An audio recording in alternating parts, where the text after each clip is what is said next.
The stars above Earth burned quietly while the world below struggled to find peace. Years had passed since the last global conflict, but the damage still remained not just in broken cities, but in broken trust between nations. People tried to rebuild, but fear always lingered, fear that something worse was coming. In space high above the planet, a young officer named Evan sat alone at the edge of the command deck, watching the signal lines on the screen flicker and move. He had been trained to read them quickly, but something strange had begun to appear. Something his training had never covered. The signals were not human, and they were not natural. They moved in a pattern too organized to be static and too calm to be a distress call. It took Evan several hours to collect enough fragments and piece them together, but when he finally did, the result was chilling. It was a message sent between ships that did not belong to Earth or any known colony. It was written in code that twisted logic and language, and although most of it made no sense, the one line that did was clear. Phase 1 begins in 3 cycles. Complete termination required. Evan did not speak for a long time. He leaned back in his seat as the stars stared back at him, cold and unblinking. He knew the Council had warned about extraterrestrial signals before, but this was different. This was not some lost probe or passing signal. This was a war order, and it was directed at Earth. The world governments had barely managed to cooperate during the last war, and now they were weak, divided, suspicious of each other. They had formed a loose space alliance for defense, but most thought it was symbolic, more for show than for use. Evan knew better now. This was real. Someone out there had judged humanity and found it dangerous enough to destroy. He submitted his report and tried to speak to a superior, but days passed with no reply. Then a quiet order arrived from a hidden Earth branch not to share the data. He understood what that meant. Panic was more dangerous than silence in the minds of leaders who lived in fear. But to Evan, silence was a death sentence. He turned instead to the underground networks. Old soldier groups, hacker alliances, retired engineers living in forgotten corners of orbital stations. He sent warnings, quiet and encrypted, to people he trusted, and they listened. Because they too had seen things over the years that never made sense. Ships that moved without being tracked, stars that blinked out for a moment and never came back. Something had been watching humanity for a long time, and now it was ready to strike. Earth's skies stayed quiet for 7 more days. Then the first colony vanished. A mining station on the moon of Europa stopped sending signals. No explosion. No distress, just silence. Then another followed on Titan. Then one near the Mars trade lane at first. Governments denied it, said it was solar interference or local system failures. But by the 4th loss, even the lies could not hide the truth. The people of Earth looked up, not with wonder, but with fear. And the ones who had seen Evan's message began to act. In a deep mountain base, a woman who once built engines for Earth's war fleet began modifying old fighters. In the floating slums of Pacifica Bay, an ex-pilot taught children how to fly cargo drones like fighters.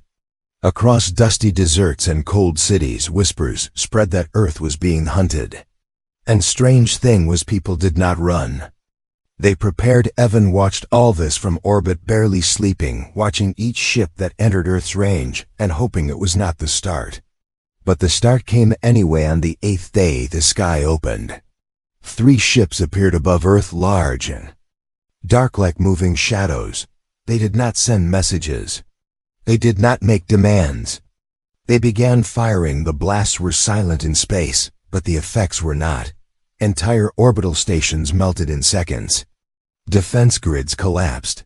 Satellites fell like broken glass. Panic spread across Earth as fire rained down from above. In the command station, Evan watched the red lights flash one after another and knew this was the beginning of the end. But something happened that the invaders did not expect. People did not kneel. They did not scream for mercy. Even as cities burned and towers fell, they fought.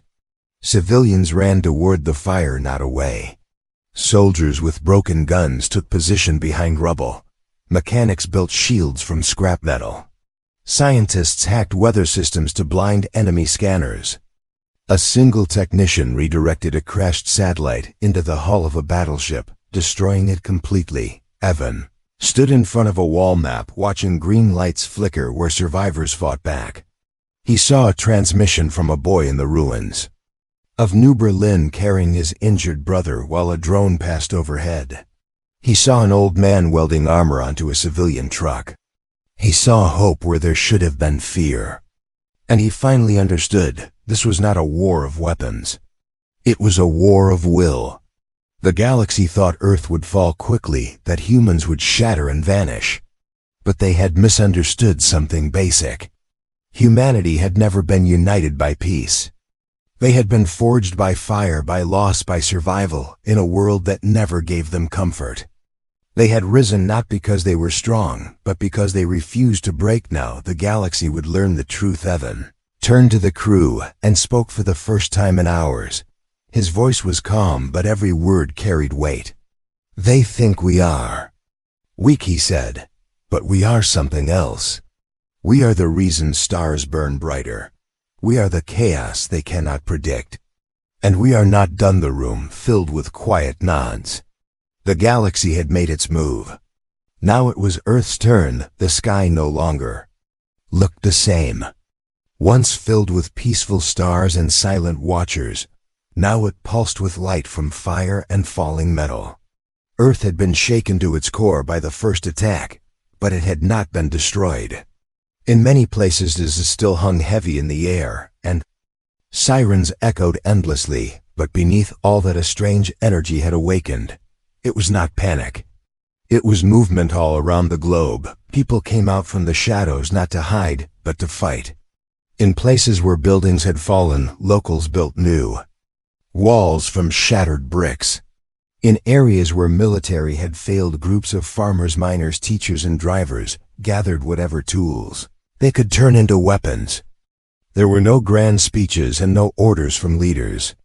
There was only one voice shared by millions now. We do not fall above the planet. Wreckage floated in wide orbits, but among the broken parts of destroyed ships, small human crafts weaved between them, guided by hands that no longer waited for permission. Engineers who once worked for government contracts now worked in underground shelters, setting up power grids from broken machines.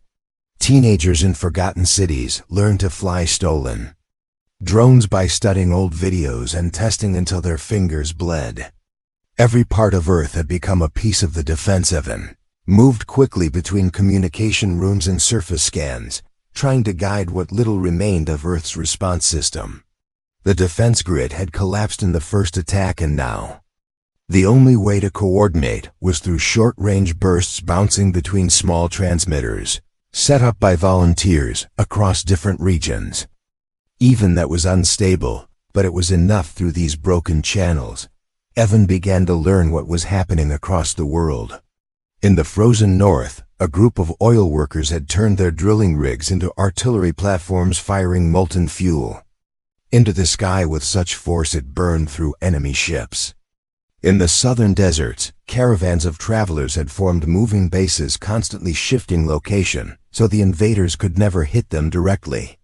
In city ruins, people had built traps using sharp wires, tension springs, and even sound-based signals to confuse and damage enemy drones. None of this was military grade. None of it should have worked. And yet it did. The aliens who had arrived to erase humanity were masters of order. They moved in patterns built around logic and calculation. They expected resistance to be organized and predictable. But what they faced on Earth was something else entirely. They faced creativity born of desperation.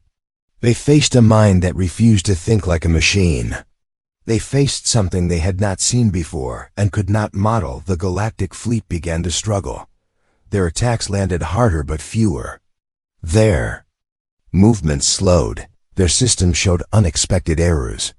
They attempted to capture humans to study them, but those who were caught often self-destructed their gear, or misled the interrogators, or simply died laughing. The more the galaxy tried to understand humans, the less they made sense in the orbital command deck. Evan received a transmission from a deep bunker, where a group of scientists had used part of a crashed alien ship to reverse engineer its energy core. They had turned it into a generator that could supply power to an entire city. He saw another update where a mechanic had managed to connect human targeting systems to alien plasma weapons, allowing a group of defenders to fight with tech far beyond their level. It was madness. It was brilliant. It was human. The invaders responded with more force.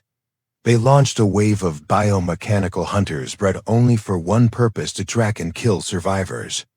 These creatures had no ships. They moved through ruins by scent and heat and sound. They entered cities with silence and left with blood.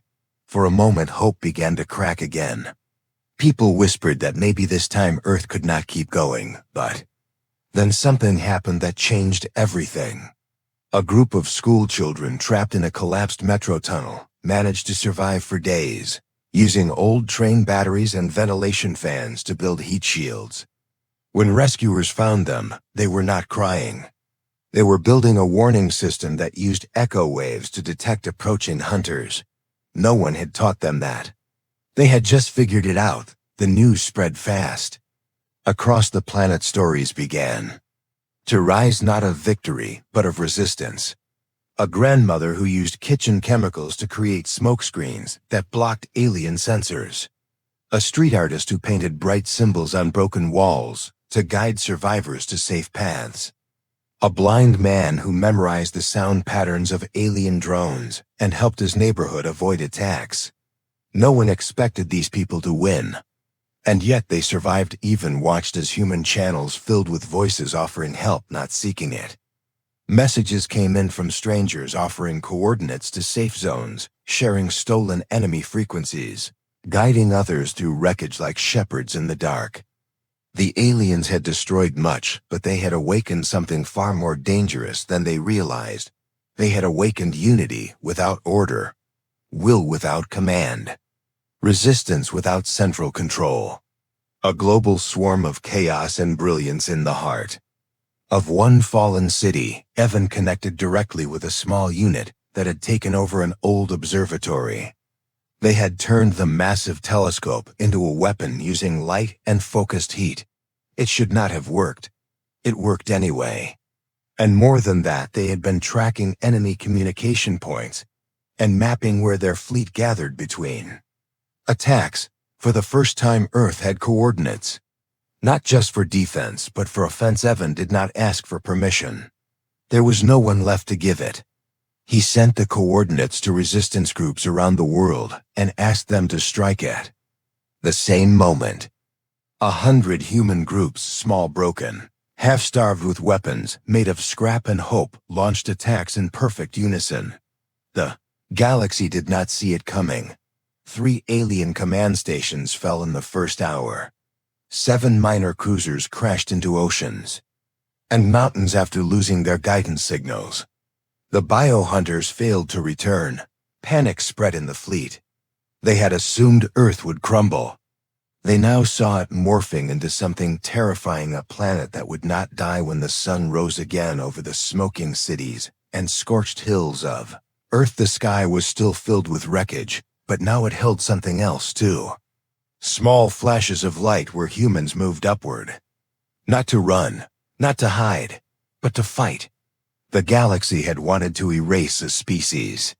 Instead, it had given that species a reason to evolve, and Evan now knew this was only the beginning. Out in the cold stretches of deep space where stars are distant, sparks, the fleet sat in silence.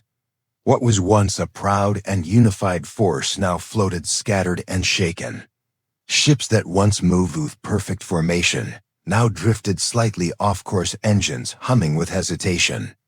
The Galactic Council had sent them to Earth with full confidence, not because they thought it would be easy, but because they believed humanity was a threat that could be contained and silenced if acted upon early enough.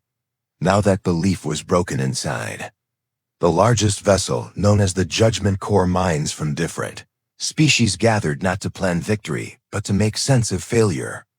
Creatures that had once spoken with calm now raised their voices and cast blame. Their data systems overflowed with reports they could not understand. Their models had failed every prediction, every scenario they had tested said Earth should be.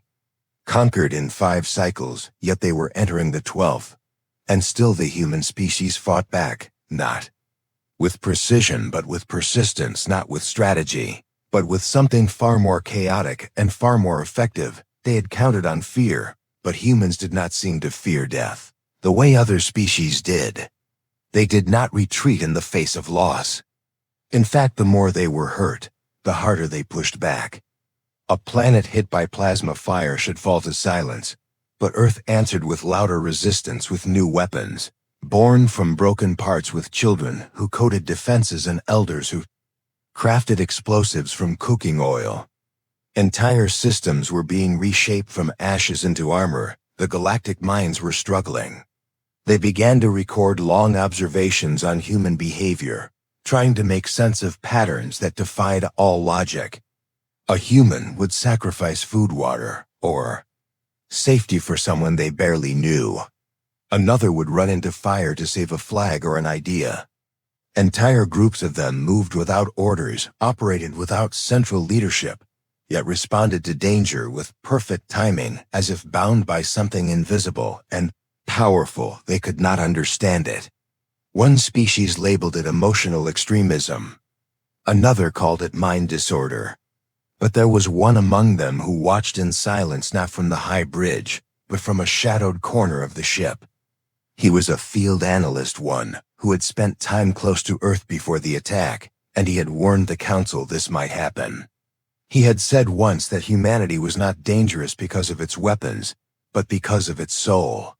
No one had listened then, and no one listened now, but the fear had begun to grow down on Earth. Evan moved through the ruins of what was once a mountain observatory, now turned into a high relay station. Around him, survivors were busy installing panels, collecting data, fixing broken systems, and patching injured fighters. There was no military uniform here, only worn clothes covered in dust, oil, and blood, but everyone moved with purpose. Every person had a job, even if that job was just watching the sky. Evan paused at a display screen showing activity in low orbit. He saw the alien vessels drifting, unsure of their next move. He noticed the small gaps in their formation, the changes in their rhythm. They were no longer hunters. They were now watching, waiting, unsure how to proceed. It had been like this for days. Every time the alien fleet prepared a new strike, humans answered before it even began. Some by intercepting messages, others by sensing patterns in enemy movement. Many just by trusting their instinct that something was coming, and then responding not with panic but preparation. They dug trenches around cities that no longer had names. They planted decoy signals in storm zones. They built towers out of scrap metal that looked like missile silos, but were really amplifiers sending false data into the sky. Nothing they did was clean or controlled. It was all broken, messy, and wild, but it worked.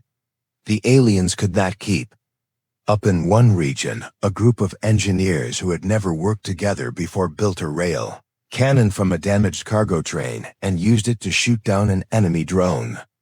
In another, a pair of farmers created a smoke bomb so powerful that it blinded a full scout unit and let a village escape. These were not soldiers, yet they fought like they had been born for war. The fear was spreading through the invaders. Reports came from command ships saying that crews were refusing to go near human strongholds. Some were claiming that Earth had awakened something spiritual, something ancient that protected it. Others believed the humans had hidden weapons, even worse than what had been seen.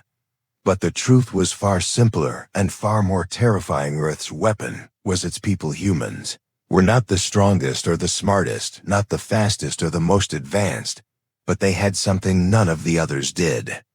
They had the ability to change in real time, to evolve under pressure, to turn weakness into strength and fear into fire. They did not wait for rescue or surrender when overpowered. They rose every time they fell, and each time they stood up, they Learn something new. Evan stood outside the station, now looking at the horizon where fires still burned in the distance. The sky was filled with clouds, but behind them, he knew the stars were still there watching. Somewhere beyond those clouds was the fleet that had come to end.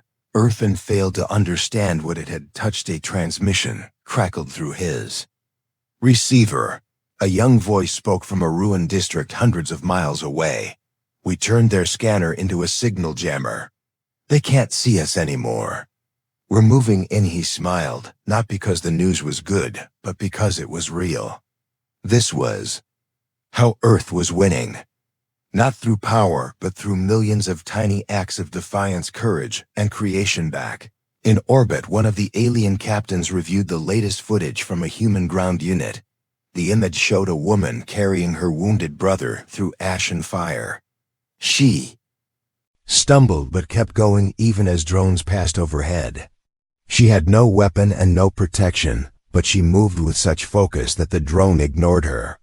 The captain paused the footage, stared at her face, and felt something he had not felt in decades: uncertainty. Turned to his counsel and spoke the words that would soon be repeated across every channel in the fleet. We did not come to destroy a species. We came to fight something we cannot define. And down on Earth, Evan walked through the camp, listening to voices as they told stories of victory and loss, of loved ones gone and strangers who became family, of nights filled with fire and mornings filled with stubborn hope. Each story a thread in the larger truth the invaders could never grasp. Humanity had not survived because of luck or mercy. It had survived because it refused to be anything less than alive, and the war was far from over. Darkness had become normal above Earth, but it was no longer just the darkness of night. It was the shadow of something vast and heavy spread across the sky. Where ships once glided with confidence and power, now they drifted like ghosts, unsure of their purpose and uncertain of their future. The once perfect balance of the galactic fleet was now broken, their formations tilted and disrupted, their minds flooded with fear and confusion that none of their advanced systems could explain. On the surface below, the fires still burned, not from destruction alone, but from the forge of resistance. Cities that had once fallen had started to rise again, not with glass towers or clean walls, but with steel and flame and stubborn hands that refused to stay still. People worked under ruined ceilings without rest, building towers out of scrap, painting marks across the walls to guide fighters through debris, using whatever power they had left to bring life to machines long thought dead. This was no longer survival. This had become a new way of living, a war-born rhythm that no alien could understand. Evan now stood inside a former power station, far from the ruins of his old command center. The place had no lights, but wires ran like veins across the floor, buzzing softly. With stolen energy, survivors moved between generators and consoles, like ants carrying parts and messages, with the quiet urgency of people who had learned time was no longer measured in hours but in breaths and choices. Every second counted, every mistake could cost lives, but no one hesitated anymore. He had just received new intelligence, not from satellites or command scans, but from a teenage girl who had hacked into an alien drone and followed its signal trail back to its origin. Her voice still echoed in Evan's ears as she described how the drone had responded to audio pulses and redirected its tracking based on human voices. She had tricked it using a loop of her own laughter sent through broken speakers, and it had followed the sound straight into a trap. They had destroyed it with nothing more than a truck engine and heat coil. Stories like hers were becoming common across Earth, stories of humans outthinking their enemies, not with advanced logic, but with unpredictable ideas, with choices born from instinct and emotion and memory. Every part of the resistance had grown from pain and adaptation. People who had once never touched a weapon were now building them. People who had never given orders were now leading entire groups through cities where danger waited behind every wall. In one northern zone, a group of mechanics had turned a water dam into a magnetic pulse cannon. They powered it by redirecting a nearby river and aimed it skyward using an old elevator shaft. They managed to hit a low-flying scout ship, causing it to spin out of control and crash into the mountains. Its explosion created a chain reaction that took out 2 more drones nearby, without ever seeing the enemy face to face. Those civilians had turned the tide of a battle. Evan walked through a makeshift corridor now lined with metal panels and broken signs, repurposed into warning signals. The air smelled of heat and oil, but it was clean enough to breathe. He passed by groups of engineers, drawing maps by hand. One of them pointed to a spot in orbit, a location barely marked with coordinates where they believed an alien command hub was hiding, cloaked by refracted light and advanced shielding. It had stayed invisible to their systems, but not to human eyes. One farmer had seen strange reflections in the sky and reported it. 3 others confirmed it later without knowing each other. That was how they worked now. Piece by piece, truth came together, not from one source, but from many scattered voices who had nothing in common except their desire to protect Earth. It was messy, it was slow, it was filled with risk, but it worked better than any organized system they had used before. Evan looked at the map and made a decision. They would attack the hub not with ships they did not have, but with an idea that no machine could counter. They would use Earth itself. His team gathered materials from crashed satellites, from broken cargo shuttles, from underground bunkers once thought sealed forever. They created signal towers across high-altitude zones, designed to bounce audio and light pulses into orbit like a web of noise and illusion. It would confuse the cloaked hub, force it to respond, force it to reveal itself just for a second, and that would be enough. The plan was launched in the middle of a storm. Lightning struck across hills while the signal towers activated one by one, blasting data and coded pulses into the sky. Alien systems began to react, trying to shut down the interference, trying to adjust, but the noise kept shifting, each signal slightly offbeat, slightly wrong in a way that made sense only to a human ear. And then for one breathless moment, the alien command hub shimmered, visible above the clouds. In that moment, Earth struck from a hidden canyon. A rail weapon fired a projectile made from salvaged debris, packed with raw energy from the core of a downed enemy ship. It was not designed by any blueprint. It was forged by human hands using instinct and rage and hope. It cut through the sky with a roar that made birds take flight, and air split like thunder. The shot struck the command hub near its center, ripping through the cloaked vessel with such force that its systems overloaded, and its engines collapsed in on themselves above the clouds. The fleet saw the explosion and broke formation at once. It was not fear of the weapon that made them retreat. It was the realization that their greatest protection had been destroyed by something they never expected. A planet with no leadership, no army, no unified technology had found their hidden center and crushed it in one single strike. The alien analyst aboard one of the remaining cruisers stared at the data and shook his head in disbelief. He spoke to his commander not with panic, but with something closer to awe. He said, "They did not beat us with strength. They beat us with imagination." Back on Earth, people watched the sky as the bright light faded and silence returned. For a long while no one moved, no one spoke. Even Evan stood frozen, listening to the wind, carrying nothing but stillness. Then slowly he heard laughter, first from one child, then from another, then from an old woman sitting on a broken step. They began to laugh, not because they had won, but because they were still here, still breathing, still human. In that moment, Evan understood what made them survive. It was not their weapons or plans, or even their resistance. It was their refusal to become what others expected. It was their need to feel and fail and try again. It was their ability to create meaning in chaos and purpose in pain. The galaxy had no answer for that. The fires had stopped burning in the sky, but their reflections still danced in the memories of those who had watched them from the broken cities and shattered mountains.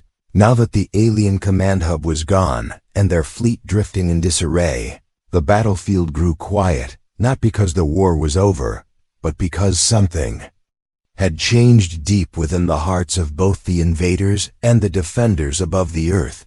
The once powerful ships that had filled the stars with fear now held their positions in silence. unsure whether to attack again or turn away from the planet that had refused to surrender.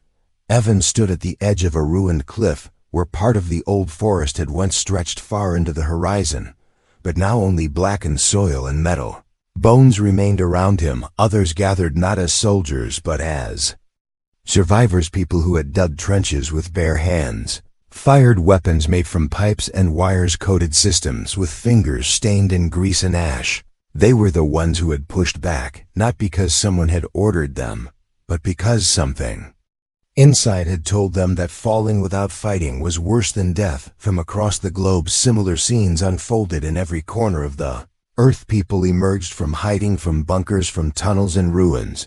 They looked at the sky and saw not victory but survival. They saw loss and pain and scars that would not fade, but still they stood with eyes open and heads raised, because standing now meant something more than just breathing. It meant they had faced the full force of the galaxy and refused to be erased. Inside, the alien fleet, panic had turned to silence. Silence had turned to doubt, and now doubt had turned into fear. They had not been trained for this. They had not prepared for this. Their protocols expected surrender or total collapse, not stubborn defiance. Their weapons were built to destroy infrastructure and disable communication, but Earth had replaced machines with voices and systems with spirit.